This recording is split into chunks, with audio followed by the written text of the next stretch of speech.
কার সাথে এমন হয়েছে পার্টি মেকআপ বলে বুক করে ভাইরাল সেজে সাজাতে গিয়ে তোমাদের সাথে কখনো এরকম ঘটনা ঘটেছে?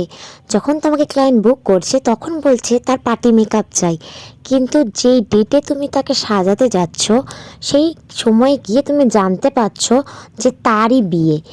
না না, ভুল বললাম, সে কিন্তু তার মুখে বলেনি। সে আমাকে বলছে আমার কপালে না একটু কলকা হবে আর আমি নথ পরবো আর আমার টিকলিটা মাঝখান থেকে থাকবে। আমি তাকে সেই কথা শুনে উত্তরে বললাম যে তুমি এরকম কেন সাজবে, এটা তো পার্টি মেকআপে ভালো লাগবে না, কলকা করবে। তখন অবধি সে আমাকে বলে ওঠেনি যে অ্যাকচুয়ালি ব্রাইডটা সেই, তারই বিয়ে। আমাকে সে পার্টি মেকআপ বলে বুক করিয়ে সে সাজলো হচ্ছে ব্রাইডাল সাজলো।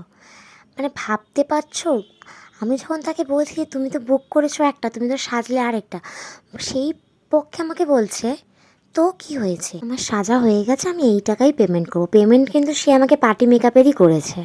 আরেকটা ঘটনা পরের ভিডিওতে বলবো।